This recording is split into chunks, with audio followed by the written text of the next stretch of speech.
आणि आता मुंबई पुण्यातल्या टॉप 20 घडामोडींचा घेऊयात नॉनस्टॉप आढावा।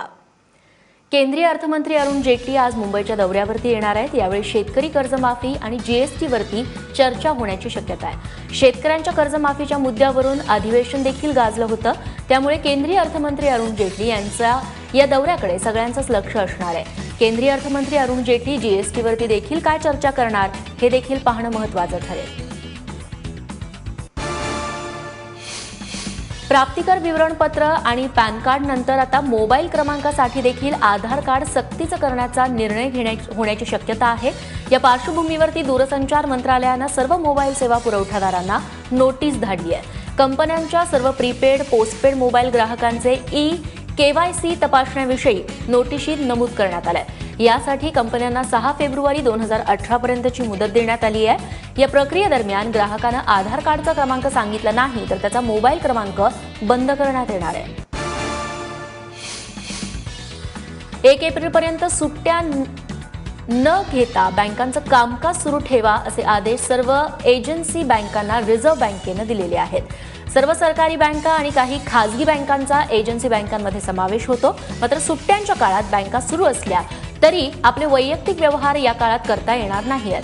आर्थिक वर्ष अखेरीस नागरिकांना कर भरणा करणं तसंच अन्य सरकारी देणी देणं सुलभ व्हावं यासाठी हा निर्णय घेण्यात आलाय।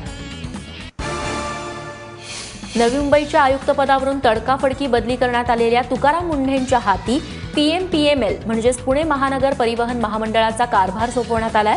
तर मुंढेंच्या बदलीनंतर नवी मुंबईच्या आयुक्तपदी रामास्वामी N यांची नियुक्ती करण्यात आली आहे। दरम्यान मुदतीपूर्वीच तुकाराम मुंढेंची बदली करण्यात आल्यामुळे नवी मुंबईकरांनी तीव्र नाराजी व्यक्त केली आहे। नवी मुंबई महापालिकेचे आयुक्त ज्यांची नुकतीच बदली करण्यात आली ते तुकाराम मुंढे यांची बदली केल्यामुळे मनसेनं मुख्यमंत्र्यांना पारदर्शकतेचं गाजर भेट देऊन बदलीचा विरोध केलाय। कुरिअरद्वारे हे गाजर मुख्यमंत्र्यांना पाठवण्यात आलं। मुंढेंच्या बदलीनं मुख्यमंत्र्यांनी राजकीय बळी देऊन नवी मुंबईकरांच्या भावना दुखावल्याचं यात म्हटलंय। मुंबईत आता महिला रिक्षा चालवणार आहेत। राज्य सरकारनं महिलांना रिक्षा परवान्यामध्ये 5% आरक्षण जाहीर केलं होतं। त्याच पार्श्वभूमीवरती महिलांना मातोश्री महिला बचत गट महासंघाच्या अध्यक्ष रश्मी ठाकरे यांनी ऑटो रिक्षाची चावी देऊन ऑटो रिक्षा सुपूर्द केल्या। यावेळी परिवहन मंत्री दिवाकर रावते सुद्धा उपस्थित होते। मुंबई उपनगरातील अनेक ठिकाणच्या महिलांना रिक्षा वाटप करण्यात आलं।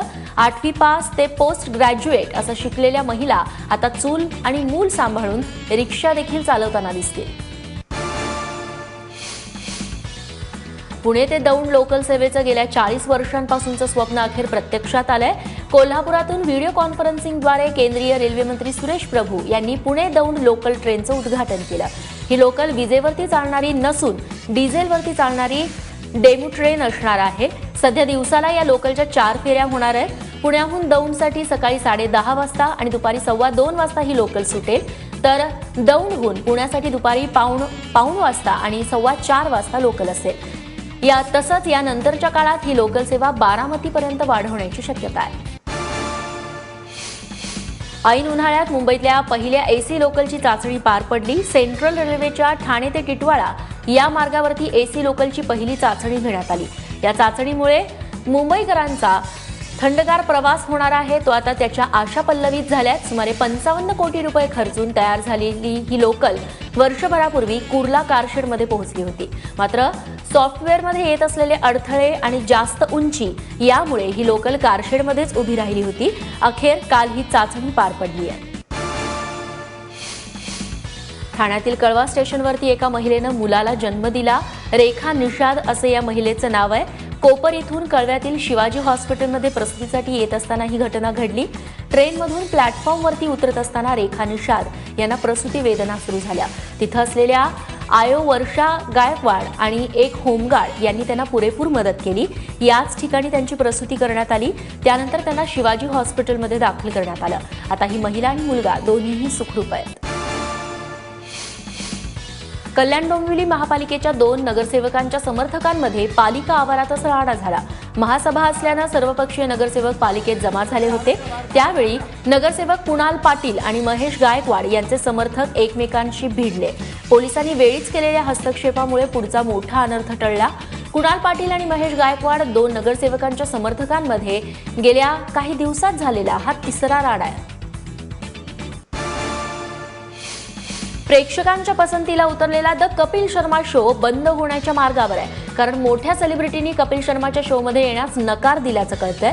त्यामुळे सोनी टीव्ही कपिल शर्मा सोबतचा 106 कोटींचा कॉन्ट्रॅक्ट रिन्यू करणार नसल्याची चर्चा आहे. सध्याचं कॉन्ट्रॅक्ट पुढच्या महिन्यात संपणार आहे. कपिल शर्मानं आपला सहकारी सुनील ग्रोवरला फ्लाईटमध्ये बूट फेकून मारला होता. त्यानंतर माफी मागून देखील सुनील ग्रोवर शूटिंगसाठी येत नाहीये. कपिलच्या वागणुकीमुळे अनेक सहकारी कलाकार शो सोडणार असल्याचंही कळतंय. त्यामुळे कपिल शर्माच्या शोचं भविष्य धोक्यात आलंय. दिवंगत साहित्यिक आनंद यादव यांचं संमेलनाध्यक्ष म्हणून तयार केलेलं भाषण उपलब्ध होणार आहे. 2000 ते 2016 या वर्षातील साहित्य संमेलनाच्या अध्यक्षांची भाषणं महाराष्ट्र साहित्य परिषदेकडून संपादित केल्या जाणाऱ्या ग्रंथात जतन केली जाणार आहेत. आनंद यादव यांचं भाषण महाराष्ट्र साहित्य परिषदेच्या वेबसाईटवरती उपलब्ध करून देण्यात आलंय. 2008 मध्ये झालेल्या महाबळेश्वर साहित्य संमेलनात आनंद यादव यांना अध्यक्षपद भूषवता आलं नव्हतं.